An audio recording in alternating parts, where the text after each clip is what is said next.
I'm J.G. Michael, and this is Parallax Views.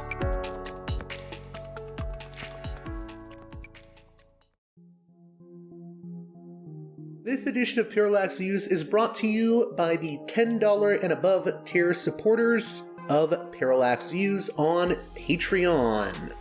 So, with that in mind, producers credit shoutouts to Galen, Matt, Gunnar, Mark, Simon, Alexander, Catherine, G, Tilo, Emilia, Jeremy, Jeff, John, Bert, Brian, Elliot, Michael, Brace, James, Nick, Mersham, Galen, Gareth, Arlen, Bo, Christopher, Michael, Gigadelic Media, Will, Chance, Chase, Dan, Big Bob, David H, Y. Kellerman, Sadeed 13, Kathleen, David, Ava, Bob, The West Bank Robbery Podcast, Jamie, Enoch, Gary, Max, Ishtofer, James, Martin, Matthew Ho, Brian, Nobody, Thomas, and Dano. And now on to the show. This edition of Parallax Views is brought to you by the $10 and above tier supporters of Parallax Views on Patreon. So, with that in mind, producers credit shoutouts to Galen, Matt, Gunnar, Mark, Simon, Alexander, Catherine, G, Tilo, Emilia, Jeremy, Jeff, John, Bert, Brian, Elliot, Michael, Brace, James, Nick, Mersham, Galen, Gareth, Arlen, Bo, Christopher, Michael, Gigadelic Media, Will, Chance, Chase, Dan, Big Bob, David H, Y. Kellerman, Sadeed 13, Kathleen, David, Ava, Bob, The West Bank Robbery Podcast, Jamie, Enoch, Gary, Max, Ishtofer, James, Martin, Matthew Ho, Brian, Nobody, Thomas, and Dano. And now on to the show. Hey there, Parallax Views listeners. As always, if you can, please support me on Patreon at patreon.com/parallaxviews. One more time, that's patreon.com/parallaxviews.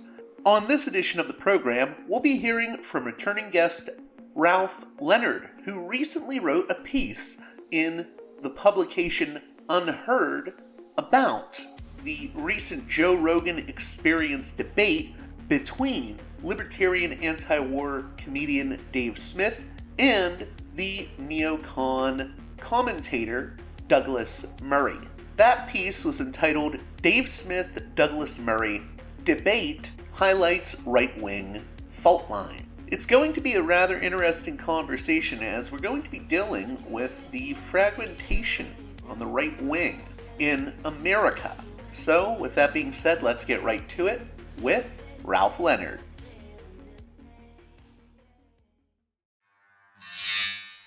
Welcome back to Parallax Views, a guest that I'm always happy to have on. I think we actually started talking around a year and a half ago when the Gaza war broke out. And, we've had this guest on a few times. Ralph Leonard has written for publications such as UnHerd and Compact Magazine. And he writes on just a number of issues: international politics, religion, and culture, as well as the issue of humanism. He comes from a sort of old school Marxist perspective, and I always enjoy his perspective. So how are you doing, Ralph? I'm good. Hopefully I wasn't too ineloquent in that introduction, but I wanted to talk with you because I enjoyed your piece in UnHerd on this Dave Smith Douglas Murray debate. And maybe for people that don't know, maybe you could talk a little bit about who Dave Smith and Douglas Murray are and why this debate may actually matter. It's not just a spectacle. Yeah. Well, I mean, I think it is a bit of a spectacle, but we'll get into that. Yeah, yeah. It's if you watch the whole thing, it is a bit entertaining because it reminds me of the meme, let them fight sort of thing. Um, so for your viewers, Dave Smith is a comedian, but who's also a prominent podcaster, political podcaster. Very, He very much in the sort of Rogan. right-wing, Yeah, anti-war, libertarian camp. So I yeah, assume he would be aligned with people like Scott Horton, yeah. antiwar.com, that style of libertarian. Yeah, yeah, definitely. And he's a frequent guest or collaborator with Joe Rogan and that whole ecosystem. Uh, and obviously Dave Smith has been a little bit more prominent of recently because of the Israel-Gaza war, and his perspective is, if I guess you could call it an anti-Zionist perspective, that US foreign policy shouldn't be so supportive of Israel because look at what Israel is doing. And you know from his anti-war libertarian perspective, it's like, what's our business with this, that sort of thing. Whereas Douglas Murray is from the opposite perspective. He is a neoconservative English public intellectual slash writer, um, writes for The Spectator, the Free Press in the States, um, and is has made a name for himself of recent, being one of Israel's most public defenders, apologists, whatever word you want to use.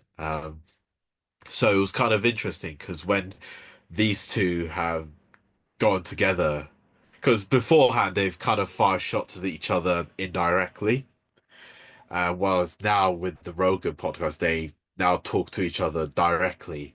And it's interesting because both of them represent two different perspectives on the right, mainly the American right, as to, you know, one is the anti-war libertarian perspective that Dave Smith represents. The other is a more traditional, neoconservative, or if not neoconservative, or establishment conservative perspective on Israel, US foreign policy.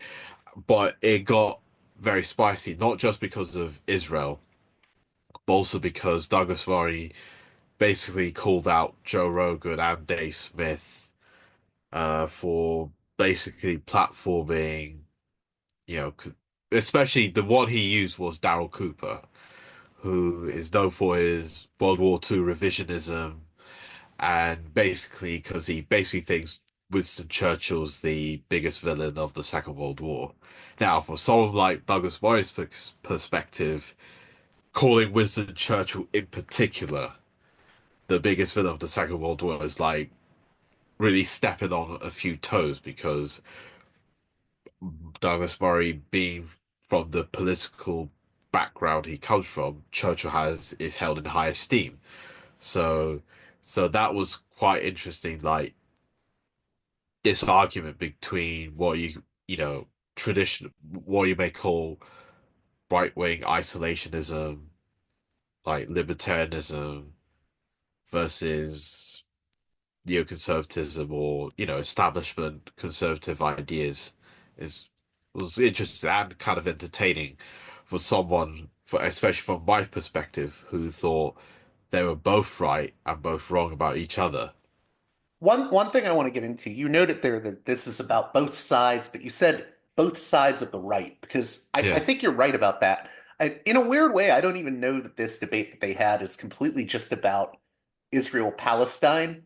yeah, I'm not sure that that's really the concern that Dave Smith has. I think no, Dave Smith's concern is, well, why are we spending all this money, my taxpayer dollar, on giving weapons to this country that I don't yeah, think we need to? Why should we spend our tax yeah, dollars defending them? Which is a yeah, very different view than sort of the maybe social justice oriented view or internationalist view of, oh, there needs to be we need to help the Palestinians, as some on the left have. I think it's a very different view than the typical left-wing view. So I think this is very much situated in yeah, a right-wing debate. yeah, and it's not that it's not as recent as people might think, because uh, they were talking about Daryl Cooper, and obviously Dave Smith was kind of a bit more defensive about Daryl Cooper. And if you read into Daryl Cooper's view on the Second World War, it's really just a recycled version of Pat Buchanan's uh, writing on this topic, which basically holds that United States should not have gotten involved in Second World War. I want to ask you this real Yeah. quick. Do you think that this is a hot topic or a hot question, but do you think the Buchanan Daryl Cooper view is Holocaust denial, or do you think it's more I'm not sure it's denial so much as it can lean in towards minimization. Yeah, like I think it's more minimization and revisionism as opposed to out and out denial, because they kind of hold this perspective that Hitler was like a rational actor, and that Hitler was kind of boxed off into a corner by the United States intervening after Pearl Harbor that led to the Holocaust, if you see what I mean. That Hitler wasn't so much really an ideological uh anti well that his the Holocaust wasn't so much a part of an ideological project, but was like a sort of consequence of certain events produced by the war. But obviously, if you know the history of the Holocaust, that Hitler, that the Nazis started, their mass killings of Jews before Pearl Harbor occurred, after the invasion of the Soviet Union. They had already done Babi Yar, all the what was called the Holocaust by the bullets, where they killed what 1.5 million Jews by shooting them into mass graves in the space of what 7 months after June 1941. So because the problem is with that kind of view is that it has a, and this is one thing Douglas Murray is actually right on, is that they just see the world as the United States has the only agency to do anything, and everybody else is just reacting to it. Well, of course, in any kind of conflict, it takes two to tango. It's like it's not just obviously Hitler had his own agency and his own motivations to do what he wanted. So, and Douglas Murray is criticizing that perspective and transferring it to the Israel-Gaza war. So basically, he's saying to them that why are you always saying Israel's the only one who's doing anything? What about Hamas and their, as he would put it, death cult ideology? So, in terms of where do you sort of agree and disagree with both of these figures? I Well, mean, for me, I'm not necessarily a big fan of either myself, and I yeah, kind of I think I may have a little bit different of a view on this. I sort of just rolled my eyes at the whole thing and was like, why is this the debate of debates that everyone yeah, is hearing? But go yeah. on. Like Dave Smith is right when he says that when he counters Douglas Murray's call or about experts, that well, why don't about you know experts, because obviously you can use experts to justify anything. Um, it's like, and also which experts are you talking about to platform to balance out the whole discourse? Because let's take Israel-Palestine. If Joe Rogan talked to Avi Shlaim or Rashid Khalidi or even Norman Finkelstein or Ian Black, who wrote a very good book, I think very measured book, History of the Conflict. Uh, I don't think Douglas Murray would be happy with them. And they are mainstream, well, maybe not, Finkelstein's not really mainstream, Well, but you I know was what I gonna mean. say the ones I mentioned were I think Dov Waxman wrote a pretty good book on Israel on the Israeli-Palestinian conflict, and even an Israeli like I don't know how to pronounce his first name, but Parath, who Yeah, was I mean he wasn't really for one side or the other, although he did become more right-wing around the time of the Oslo Accords, but he yeah, still kept his work very scholarly. yeah. in a way that I would say Benny Morris went much further to the right and became more polemical. But you do have these writers on the conflict that are Yeah, not that they're scholars first and polemicists second. And that's where I yeah, have the issue with Murray. We can get into that later, though. Go on. yeah. Because, and I don't think Douglas Murray would be happy with that because I know he would say that they have their own agenda, anti-Israel, etc. And what I think bugs Douglas Murray about this whole thing is that his perspective isn't the default. That that his, if you will, pro-Israel, pro-neoconservative, pro-Western civilization, if you can call it that, like lens through which he views the Israel-Palestine question isn't the default. Isn't the is at least from Rogan's perspective. So then, Or Smiths. Yeah. yeah, or Smith's that there is this different view because of this Israel-Gaza war that he thinks is basically become more and more louder and dominant and is displacing the old mainstream view about Israel. And he finds that very threatening. And it's kind of obvious that's what bugs him about the Dave Smith, Joe Rogan view. And while Douglas Murray is right to uh raise up very legitimate points about Dave Smith and Joe Rogan because it's true. Joe Rogan does platform a lot of you know you know talk shows. I mean, sorry, a lot of people who claim to be experts in a particular field, but they're really peddling out either conspiracy theories, junk science, or junk history. And Do you think Smith himself fits into that? no, he's more of just a polemicist or kind Yeah, of I just view commentator. I view Smith. I think if I were to say to Dave Smith, "Well, you're just a guy with opinions. You're not an Yeah. expert." I think he would cop to that. Actually, I Yeah, suspect. yeah. He concedes that. He says, I've never claimed to be an expert ever. But he would reply to Murray that that doesn't mean I can't have my own perspective on this. Though, and again, Murray's also right that if you are gonna speak on something like Israel-Palestine or vaccines or whatever, and you're gonna project it to a lot of people who are listening, then you have to know what the hell you're talking about and get basic, things right. You can't just spout off falsehoods that have already been disproved. Um, and Murray's also, I guess, right on that. And but then Murray's just no different to Smith in that sense. He's also a guy with opinions, a commentator. It's just that he has an Oxbridge accent and a PPE degree from Oxford. And I think it's a that, degree in English too. oh, sorry, degree in English. Sorry. Yeah, from Oxford. And that instantly, especially for Americans, that gives a little bit of extra credibility. But then Murray is also an ideologue.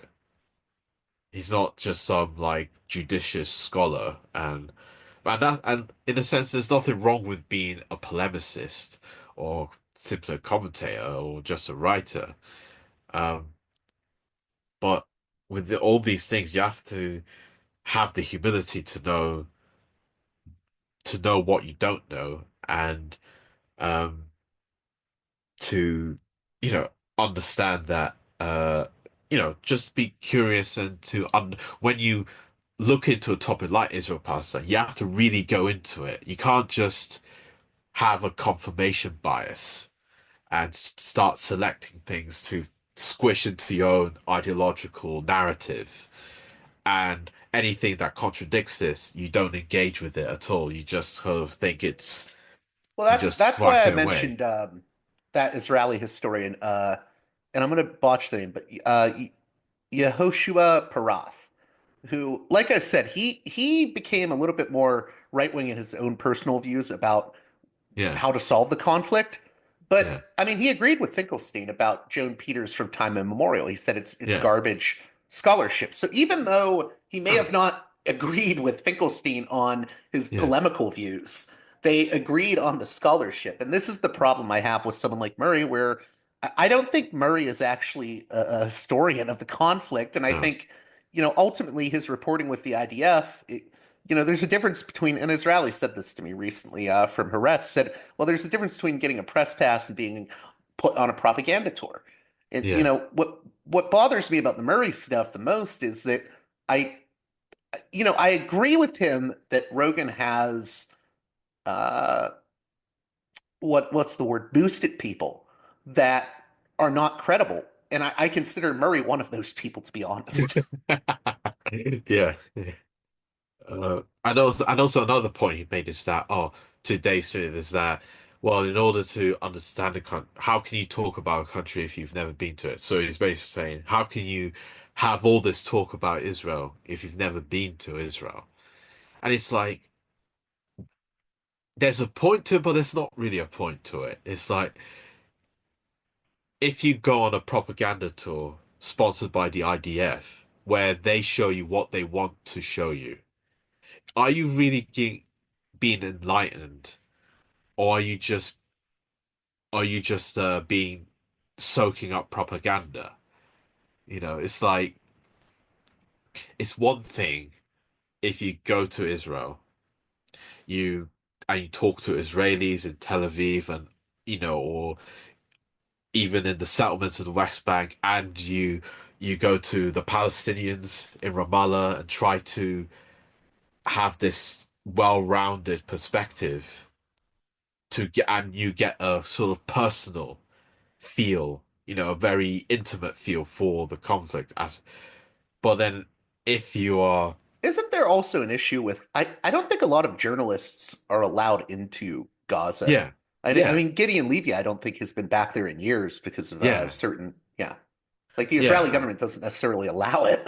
yeah, and like if you are being allowed into Gaza under the auspices of the IDF, I'm sorry, your perspective is going to be very limited, and it doesn't necessarily trump.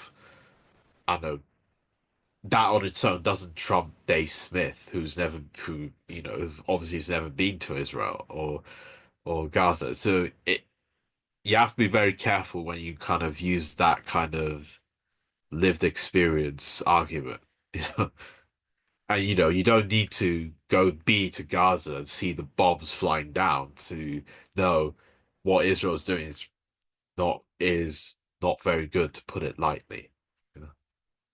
Now, this gets into something bigger because Murray is criticizing Rogan for not having more balanced experts on. And like I Yeah. said, to me, that's a pot calling the kettle black because I really don't consider Murray an expert. I mean, maybe I'm being too harsh, but I feel like a lot of Middle East scholars would not take Murray that seriously. Um, so, but despite that, I mean, he raises that point that, Yeah. well, you're a person that has guests that are considered credulous on, even Yeah. outside of the Israel-Palestine stuff, having Yeah. Graham Hancock on or Yeah. pseudo-archaeologists. Yeah. And you talk a little bit about that and how Rogan's sort of in a corner now where he can't really, he has to have these sort of guests on that contradict an official narrative because the audience wants to believe that they have access to hidden knowledge. Yeah. There's a sort of incentive structure to Rogan's show. Yeah. Because when when let's say if we were talking about this 8 years ago, because Joe Rogan has had these conspiracy theorists on ever since he's had the show. You can find shows from 8 years ago where he's having weed-fueled conversations with Alex Jones, right? And back then, nobody really took any notice of it, or it wasn't like a big thing because it's just a Joe Rogan show. It had its own sort of niche. But then, because Joe Rogan show's now ballooned to this mega show and it's like too big, now if you were to have a conversation with Alex Jones, it does become a problem because it is kind of seen as a show people listen to, not just simply to be entertained, but to be educated on, to learn something about that they didn't know before. So now he's like in a catch-22 because if he does bring on more establishment like historians or theorists or Why do you, by the way, commentators. why do you use that?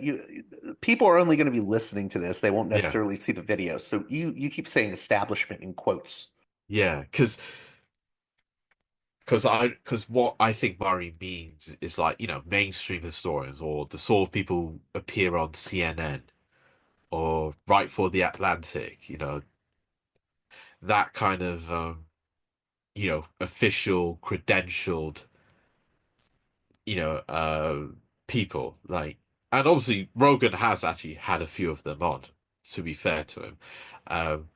But if he were to say do that in relation to say Israel-Palestine, that would kind of taint his credibility um, with a big part of his audience who listen to him because they want that forbidden knowledge that they think they're being denied, that everybody's keeping away from them, that nobody knows but only they know. And it's kind of ironic because Joe Rogan, over this Ukraine stuff, like um, Zelensky and Klitschko offered to go on to his podcast to explain their perspective on the Ukrainian conflict because Rogan was, obviously has been platforming people and even sent himself perspectives on Ukraine that are more critical, shall we say, of the pro-Ukraine position, and and obviously he rejected Klitschko's and Zelensky's offer, which is it's surprising in Klitschko's case because Klitschko is a former boxer, and obviously Rogan's into UFC and combat sports, so that could have been like even interesting for his own audience. But so then, but then Rogan, rejected us, and I'll get on who I think are interesting and all that. So, I wanted to yeah, ask you with that. I mean, I liked how you used establishment in quotes even in the article because this could get me in trouble for people that'll say I'm being too pro-establishment. But I think sometimes people underestimate how much diversity there can even be within the establishment. I yeah, mean, yeah, depending yeah, on yeah, it would depend on how you define the establishment, right? yeah, Like someone like Stephen Walt, the foreign policy commentator, I mean, he's very much embedded into the establishment. He writes a regular column for foreign policy. He's part of the yeah, CFR, but he has views that are kind of provocative to some yeah. people within the establishment. And like at certain points, I don't know what we mean by establishment anymore because you'll find more diversity if you dig deep enough, especially in Uh-huh. foreign policy circles. I think Yeah, there's more lively debate than people admit. yeah, or even like John Mearsheimer. I mean, you could say But well, Joe yeah, Rogan. Mearsheimer's even more well known than Yeah, Walt. Yeah, they work yeah. together, but yeah.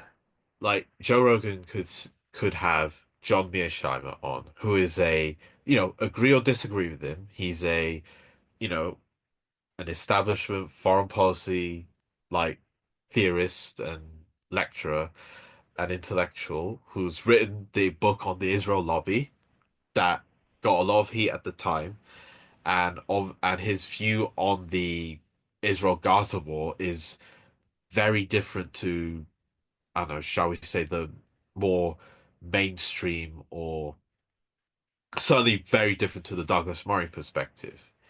But Mearsheimer is not a crank or someone who, will just blurt out conspiracy theories, whether you agree or disagree with his overall takes on the conflict. And I don't agree with everything, Mearsheimer says, or whether on Ukraine or Gaza or whatever, Uh, I was going to say in yeah, regards to that, one of the points I made about this debate was just take figures like Alain Pompey, who is like yeah, vehemently anti-Zionist, new historian, Benny yeah, Morris, who is vehemently pro-Zionist and very right-wing, yeah, or even Finkelstein, who, I think he can be a sort of flamethrower at times. yeah, I would say they're all polemicists.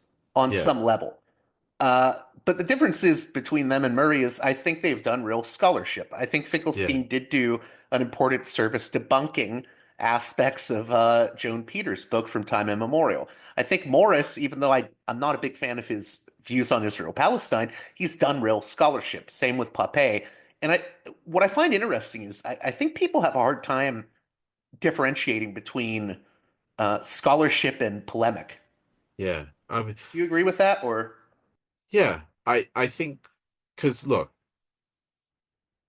every it's like with history.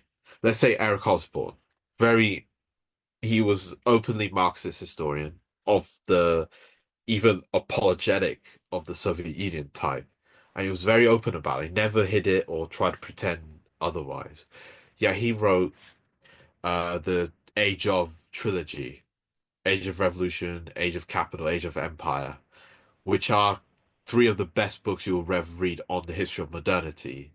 And it's been affirmed as such by Neil Ferguson, who is a right-wing liberal historian and very much not a Marxist. So if someone can write a work of history, proper scholarly history, yet even from a perspective from their even from a, they have their own political, personal views, which they don't hide. The problem is when you start passing off your own view as history, as scholarship, and trying And to there's, really like we blur said, them. there's some people that can toe that line. I think Yeah, Finkelstein has engaged in polemic. I think he's also done yeah, scholarship. Same with the other people yeah, I mentioned. But I think we're at this point where people have a hard time distinguishing between facts yeah, and, well, what's just the polemic? Yeah. yeah. What is a fact and what is an opinion? What's your interpretation of said facts, and how do you support your interpretation, etc., etc. And I th I don't know. I think because our whole commentator sphere is very different because obviously you have the whole podcast ecosystem and we don't know how to have quality control, if I could put it like weirdly like that. Like Well, how do you I think yeah, there's also like a blood sport element to the podcast scene. The blood sport debates where, yeah, debate is about in the podcast sphere, debates are about you have to destroy the other person's arguments. Because there's a spectacle element to it. It's almost like watching a wrestling match, right? yeah, It's not like a debate where you're both trying to come to whatever the truth is, yeah. and I don't know. I feel like the podcast sphere incentivizes a certain way of looking at the world. Yeah, that's I hope true. that makes sense, but Yeah, and it's funny because when Joe Rogan started, I was meant to be the opposite of that, that you have like a very deep, like really intense conversation, get into the nuances of these like questions and just take it wherever it goes. And now it's like, uh, oh, Dave Smith versus Douglas Murray, who will win, you know? do you think there's an element of you need to sell these podcasts and make them entertaining, Yeah. or even just beyond podcasts, whether it's like CNN or any type of media. It's Or yeah, Piers no one Morgan. wants to. People don't want to watch a C-SPAN lecture, Yeah. or a debate done by the Carnegie Endowment. They Yeah. want the big fight. And the Yeah. trade-off is you're not necessarily going to be super educated by those kinds of like, blood sport debates or just shouting matches. Like even listening, yeah, have you watched Piers Morgan? Like his show, Talk TV? I Like, call that Jerry Springer for British people. But yeah, that's the classic example where you'll have, I don't know, Douglas Murray versus, you know, Rania Khalek or someone like that. It's like, and it's like the whole point is the spectacle. That's why Piers Morgan and you're also does hearing it. it in sound bites. Yeah, it's like 5 minute sections where two people just shout at each other, I don't know, over who's the bigger killer, Israel or Hamas or something like that, you know? Yeah, and for me, that's what I think your article was different than my perspective on it. My perspective was, oh my God, our discourse has become so degraded, and it probably isn't even degraded. It's probably been this way for a long time. But I feel as if we're not actually learning much from these kind of podcast debates, and maybe that makes me elitist in a way. I don't know, but I just I I don't feel like I got much out of watching Douglas Murray and No. Dave Smith for 3 hours. I feel like I would have gotten more out of reading an actual book. Yeah, that's precisely. But I don't think people want to do that. I think they want the instant gratification of hearing a debate and thinking they figured it all out. Yeah, and I don't know, Do you have a because Marxist analysis there of what I'm talking about, or how would you look at what I'm saying from a Marxist perspective? well, I suppose the way we've communicated with each other has changed. Like, because people, well, it's just the fact that less people read just for pleasure, let alone for education. Like they listen to a podcast, or even, like the whole traditional media is declining. It's just like the way we interact with one another is just so different because I suppose for my generation, I was born in 1996, and it seems like my generation was like a transitional generation. That we were the generation that were starting to grow up with the internet and social media in a really big way. And I suppose you could see how that has just changed how we communicate with each other, how we learn, how we, consume materials. Like, and because like people don't have like, I suppose, the patience to read a 286 page book. Forget not even scholarly book, just say written by a popular journalist, like on, the Israel-Palestine conflict. People don't want to read that, but they're willing to watch some YouTube short that's like 90 seconds long from some podcaster, whether it be Rogan or Hassan or whoever, putting up some soundbite and like, yeah, that's now I've gotten the whole conflict. Now I understand this whole issue that's been brewing for 100 years. You know, yeah, Yeah, it's it's it's just kind of insane to think that there's people that will assume they understand the Israeli-Palestinian conflict because they listen to Dave uh, Smith and Douglas Murray. and But I think there are people that think that way about it. yeah, and this it can and when you have that perspective and you encounter a view that really contradicts it, and people don't know how to respond to it or how to engage with it, it's like, well, I've never heard that before. And if they feel really challenged by it, so it's like rather than engage with it or say, I'll look into that, they'll just become really defensive and like become counter aggressive, like, no, you're wrong, you know, you've got blood on your hands, no, you're the child killer, no, you're the child killer, that sort of thing. Now, at the end of the day, I think you come down on the side of, well, for all the problems with these type of debates that Joe Rogan would host, Yeah, ultimately he's providing a valuable service. So I've been very hard on, this debate because, like I said, to me, I just found it very, I don't find it compelling. I really don't. But for an average audience, maybe there is some value in this because it does show the fault lines that exist in the right wing. Do you want to talk a little bit more to that? yeah, I think I'm because I do like adversarial like conversations, and I do think there is a value in that. Now, maybe Dave Smith and Douglas Murray aren't the best candidates to prove that point, but I do think maybe it's just the old Socratic method in me that I still believe in that you have, the old dialectic that you can only find out how true your own view is if you subject it to challenge and scrutiny and, you know, have an engaging conversation with someone else with it, rather than, having being trapped in your own bubble where you just soak in the same stuff over and over and over and over again.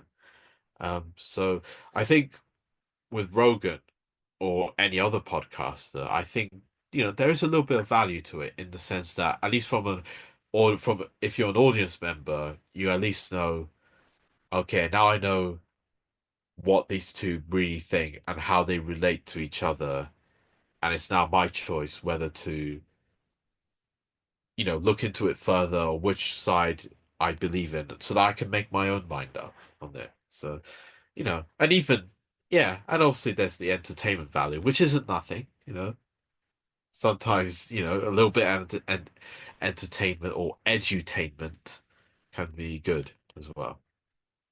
That's true, but I always see, I agree, but at the same time, I'm like, maybe we've gone too far into the edutainment. Yeah, and it's because obviously Douglas Murray has his, like, I guess I wouldn't say cult following, but he has an audience who will listen to anything he says. And I think his appeal is because I don't know, some people see a bit of Christopher Hitchens in it, right? They want that itch, because he's got that posh English accent. He knows how to do a put down of someone who's clearly stupid. Um, Did you he's see the joke I made about Christopher Hitchens recently and what Douglas Murray? I what said, there's often been this joke made about Christopher Hitchens that Americans like Hitchens because of his accent and they think that yeah makes him smart. But yeah I said, Hitchens is at least worth listening to. For me, Murray, I think is that criticism would be spot on bullseye. yeah yeah. I'm showing my bias there, but I do think they're very different characters. But you're right. I think his accent has a lot to do with his popularity. Yeah, and clearly because he attacks wokeness, he's pro-Israel, and obviously Hitchens wasn't pro-Israel. Um, it's just that style. Like people like that kind of style. But at least Hitchens had a bit more substance to him. At least I think so. So that's why his rhetoric had more power to it. Style is substance. I mean, in terms of where do you think this ends up from here? Like, is this ultimately a good development that we're having these debates, even if it's not in the most Um, intellectual of platforms? well, I'm not sure if it's good or bad, but I guess it's just like this is where we're going, isn't it? It's just like, um, I mean, there overall, I don't overall, I don't think it's gonna make things better in terms of, I don't know, elevating the level of discourse around because I think there's so many variables that have produced this thing. I don't think where We like who to think that we're yeah we, are in control of the discourse, but we're kind of yeah shaped by all these outside variables. yeah. So I don't think who Joe Rogan has on his podcast is really going to change all that much. And is there anything else you wanted to say about the article that I didn't cover? No, I guess not. I mean, I suppose really what the underlying issue is within this Smith-Murray debate is the position of the United States, foreign policy. That's really what should America be, I suppose, a hegemon or the hyperpower, which is what I think Douglas Murray would believe in, or should it not be, which is what Dave Smith's perspective is.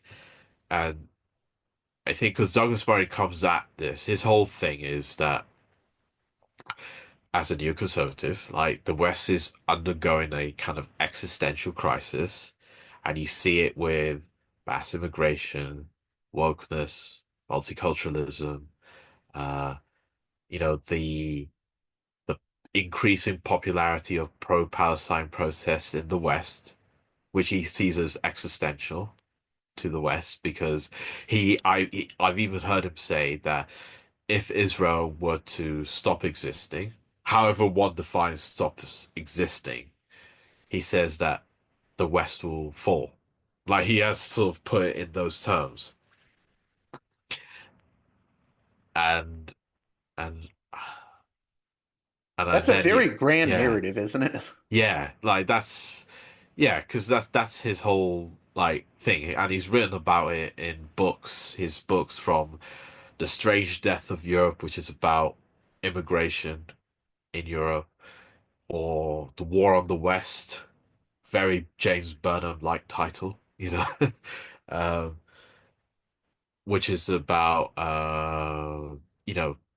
debate about education, wokeness and all that sort of stuff, culture wars, basically. Um, and then you have Dave Smith, who clearly represent this perspective that comes out of the war on terror, that sees, we've America's been involved in all these forever wars, Iraq, Afghanistan. We're we're involved in Ukraine. We're involved in Israel. We've got all these military bases.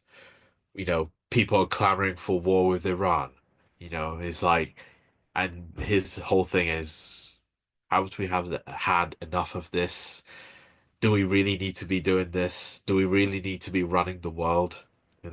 Can't we just be in our own little space and just leave it at that? And also, as a libertarian, he sees like this empire, shall we say, as an extension of the state. And obviously, as a libertarian, he wants to reduce the state. I So, hope this so isn't like too much of a deep cut, but do you think there's yeah, maybe a problem that both Smith and Murray potentially have where they collapse categories or collapse ideas or even collapsing movements or ways of thought? Like I think Murray has a very collapsed view of the Palestinian movement, of yeah, Arabs. yeah, Smith probably has his own ways of collapsing things. These are not figures that are disaggregating subjects or yeah, disaggregating categories, and in a way that can lead to a skewed picture of yeah. whatever the Because reality is. Murray's whole worldview is very influenced by the clash of civilizations. I called Obviously, him a dime store yeah, Samuel so, Huntington yeah, recently. yeah. That is, and I'm not joking. That is his perspective. Like, it's very influenced by that. Um, Especially when you hear him talk about Islam, Muslims, and even though he sees Israel-Palestine through this perspective, which is, he'll say Hamas or the Palestinians, or he'll use Hamas as the standard for the Palestinians, have this kind of death cult, fanatical, blood-curdling culture and ideology, and Israel is like the on the front lines of Western civilization that has to defend itself from this ideology, while we have these masochistic woke people who are undermining this from within.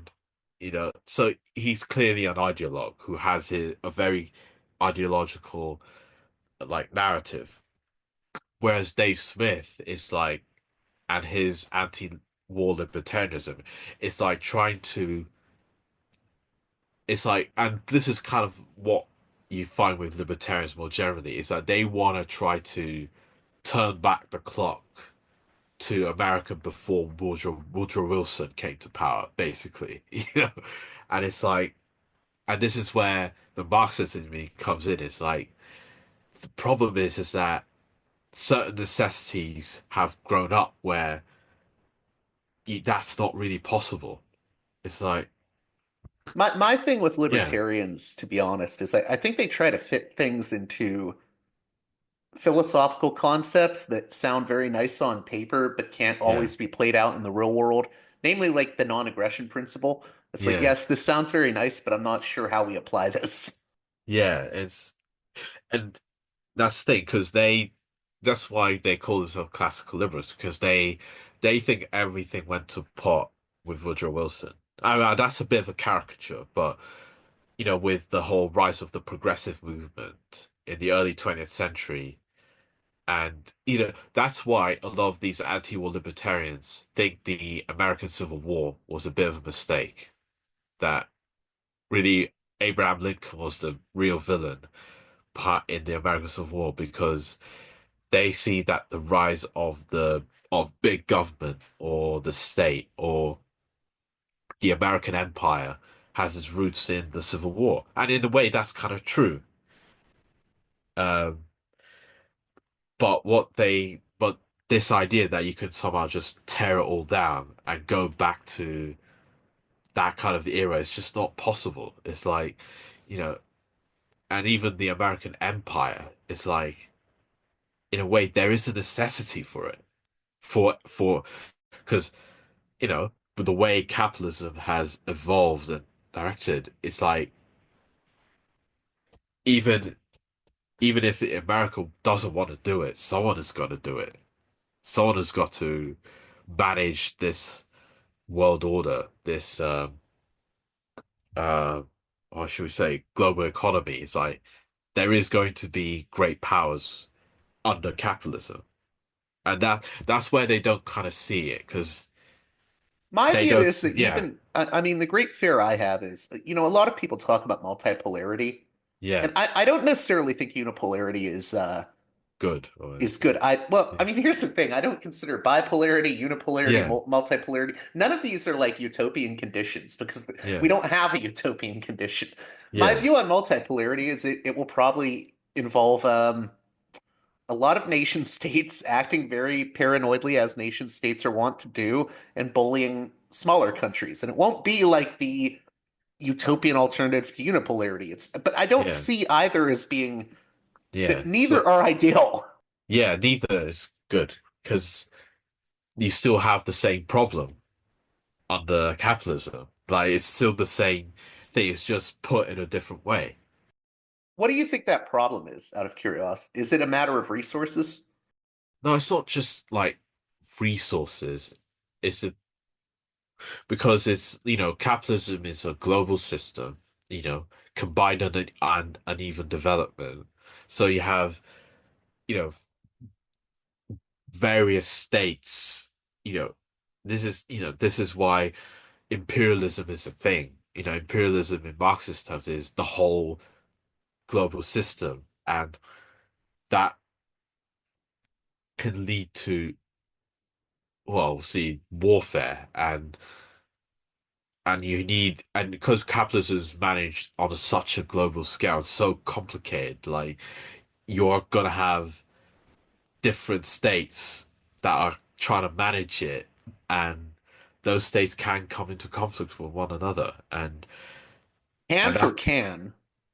sorry, can. I Okay, don't okay. I don't want to say it's inevitable or like there's some kind of mechanical process that it's always Yeah, I going to mean, happen. Yeah, this doesn't necessarily come from a Marxist perspective, but I think more from like the international affairs sort of realist school. I tend to think that nation states are pretty violent and paranoid yeah, entities. And I think yeah, we live in an anarchic world system that incentivizes them to be that way because they're always fighting over resources, status, or power, and they're always worried about an outside threat. And short of a different international system, I don't know how we yeah, change that. yeah. I don't know. I'm not. And I think Marxists may Yeah, have some overlap on that. yeah. There is certainly an overlap between Marxism and realism, at least on that score. Like, certainly one realist maxim is from von Clausewitz, though, when he says, "War is politics by other means," and I think Marxists would agree with that. That's what war is that when states can't negotiate with each other politically, they use war to do it. And war is always a kind of negotiation with guns and rockets. Do you think what's your basic assessment of Murray out of curiosity?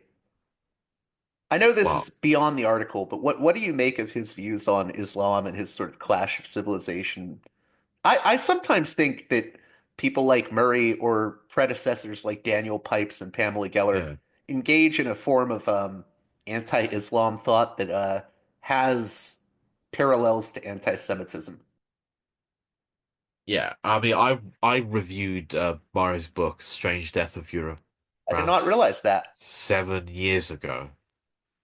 and where I start it where I basically implicitly compare him to, you know, Lothrop Stoddard, who was I'm familiar with that, but I'm not sure my audiences are. yeah, because if you read The Great Gatsby, like Fitzgerald like satirizes this guy called Goddard who wrote this book in the early 20th century called The Rise of the Rise of the Colored Empires or something like that, where he basically said Yeah, the that book was The Rising Tide of Keller yeah, Against White World Supremacy, 1920. Yeah. yeah, where he basically because this was after the First World War, and you had this sort of view from Stoddard and Spengler where they feared that the racial hierarchy that was established is gonna now fray because of these new nations, the rising tide of colored people, and basically you're saying that it's basically like a precursor to the Great Replacement theory.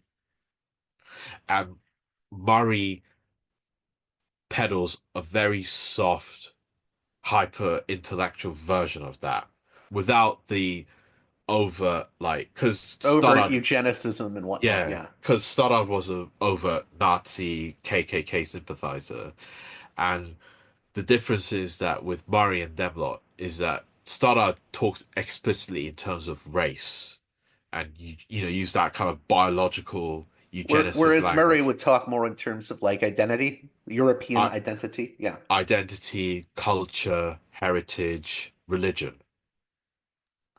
and yeah, so he peddles a very soft version of that, Is and there though? I'm not trying to like be grill you, but do you think there are yeah. structural similarities between sort of like hyper anti-Islamic sort of commentators like Murray and or what I guess some people would call it Islamophobia and Uh-huh. anti-Semitism? I would the better comparison would be with anti-Catholicism in the Okay. 19th century. Can you talk a little bit about that? I'm very interested in that because I've read a lot about anti-Catholicism as a Be Catholic. yeah, because in the 19th century, certainly in America, when you had a lot of Catholic immigrants from Poland, Ireland, Italy, etc., like there was a lot of anti-Catholic nativism that arose in America, and the arguments they would use against Catholicism sound very similar to the ones you would hear about anti-Islam today, which is one that these Latin cultures are incompatible with Republican government because the people founded the United States were Anglo-Saxon Protestants, and that is the cultural like ground on which we stand on. And these Catholic cultures, which are very clannish, it's going to be incompatible with it. And two, another thing is that these Catholics are more loyal to the Pope, popery, than to the state here. And that has this analog with this idea that Muslims are incapable of integrating with, I don't know, British values or American values because they're more loyal to this transnational Islamic Ummah, that sort of thing. Um, I could see how that would be more comparable to yeah, anti-Catholic thought. I mean, I do yeah, think there's comparisons. I always see certain right-wing anti-Islam folks talk about, well, you can never trust the Muslims because they yeah, engage in taqiyya, which is, yeah, I mean, yeah, I do think that's similar to anti-Semites that will always talk about, well, never trust the perfidious Jew. I mean, I think there are parallels, but I think you're right too. At the same time, that the yeah, anti-Catholic thought yeah, has a and lot more also in common. like criticism of like because they'll say like stuff like Catholics abuse their women. They're very, and obviously you'll hear similar stuff about how Muslims abuse their women, e.g. the veil, the hijab, all these kind of cultural type criticisms that were applied to Catholics also apply to, Muslims. Like they're even with Catholics, they're ostentatious churches. because Catholics really like, the colors and all that with their churches, and you compare it to how even the discourse, say a new mosque comes up in any, in a particular area, they'll say how, that mosque, it looks kind of intimidating, doesn't it? It's a bit of an eyesore, isn't it? With the dome and the minaret or spire. There are kind of similarities, but I can see the similarity with with anti-Semitism, in certainly in this sense that obviously ever since the end of the Enlightenment there was this thing called the Jewish question, like how are Jews gonna integrate into our society? Should we assimilate them? Should we just reject them? Or what? You find a little bit of that with the discourse on Muslims, that nobody uses this phrase, but it does seem like we're taught ever for, I don't know, 30 years, ever since you could say the Salman Rushdie affair, we've had this discussion called the Muslim question. Now nobody uses that phrase, but it's really the same thing. Like, how are they how are they compatible with our culture? Can we integrate them into our society, or are they just so different, so culturally alien that we can't have them? Hence this discourse about Muslim immigration in particular, that, well, Ukrainians, they're kosher, but Afghans, I'm not so sure about them. If you can give a few more minutes, I wanted to ask you. You write in this piece at UnHerd, there is no simple solution tied up in a bow to this problem when talking about free and open debate in the free and open public sphere, and even debate about Israel-Palestine. Do you think there's an issue where we're culturally? I don't think it's incentivized for us to have epistemic humility. Do you think that plays a role in a lot of things? Oh yeah, because nobody wants to be asked something and give an answer that says I don't know, or I'm gonna have to look into more into that. I'm not really so sure about that, because I don't know, because nobody wants to come off as ignorant or you don't know anything, because it seems like you're like deficient, like you're lacking in some way. But obviously, as Socrates once said, that the true meaning of wisdom is knowing that there's some things you don't know, you know. Well, our Uh, knowledge is always incomplete. Therefore, we're yeah, always learning. The wisest man is he who realizes he's always in the yeah, process of learning more. yeah. So, and a lot of people that find it hard to just accept that, because you know, so I guess some people rather give some nonsensical BS answer that they just came up on the spot, rather than saying, actually, I don't know about that. Uh, I'll have to look into that. Last thing here, you wrote a piece for Compact. I haven't had a chance to read it because it just came out. How Trump Stole the Future from the Left. Do you just want to give my listeners an overview? Yeah. So this is really on something I guess I coined MAGA futurism. So, you know, with Elon Musk, with his plans about Mars and colonizing Mars, and Trump even affirmed it in the inauguration, that where he invoked manifest destiny, that America will reach into the stars and all that. So I think what it's about is how Trump and Musk and that whole crowd are setting forth their own like vision of the future, right? Which they still believe belongs to America. So it's seen through this very nationalistic perspective. But it's also about how even the very idea of the future has sort of frayed, especially within the left in recent decades, where sort of, because the idea of the future has its links with the Enlightenment, that, in the future things will get better, hence progress.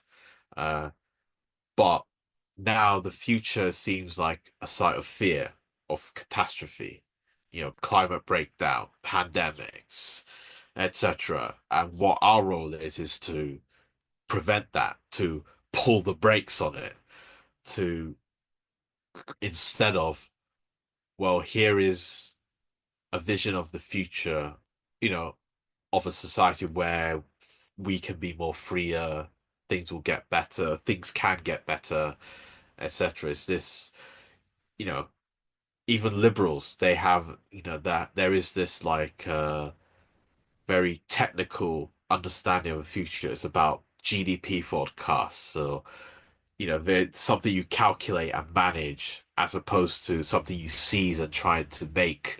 That's that's kind of like Trump, Musk still kind of have this kind of, daring, uh, I will remake the future with my own hands sort of thing. And there is a rational kernel to it. In what way? Like in the sense that they still like hold to this like bourgeois notion of progress that with human action that the that human potential can be expanded uh and improved upon. Even though I think what they actually say won't do it, won't actually achieve it under these conditions. But under different conditions, it could actually be used to emancipate. So, for example, in the 19th century, those capitalist factories were very brutalizing and dehumanizing. But socialists always said that under different conditions, which we will bring about, those same tools which were used to oppress and exploit can be used to emancipate. This sort of was a lead-in, actually, for me to ask you one more thing, and I want to get your perspective because you come from a more learned Marxist perspective than I do, Mm. and that's I think there's a lot of debate about, protectionism versus neoliberalism Yeah, in this modern sort of moment we're in with Trumpism and the second Trump presidency. Do you think yeah. some people are missing the possible nuances that exist in all of this when we just start debating, oh, well, should we bring back manufacturing or should we have more trade between nations? Because I feel like things are much more complex than that. I mean, of course, I'm kind of trying to get your opinion on the tariffs too, but Well, on would like because it seemed like obviously from a if we really want to go from a classical Marxist perspective, is that even whether protectionist or free trade, it's still capitalism at the same day. Um, and with tariffs, it reminds me of like Bukharin. Like he wrote an article on tariffs and how the idea how tariffs have changed. Like whereas pre-industrial revolution, tariffs were like kind of custom duties. It's like it wasn't like a kind of a weapon you can use for one state to outdo another state. Whereas in more modern times, that's what tariffs have become. It's like kind of like a way a state can use to gain an advantage on itself. And and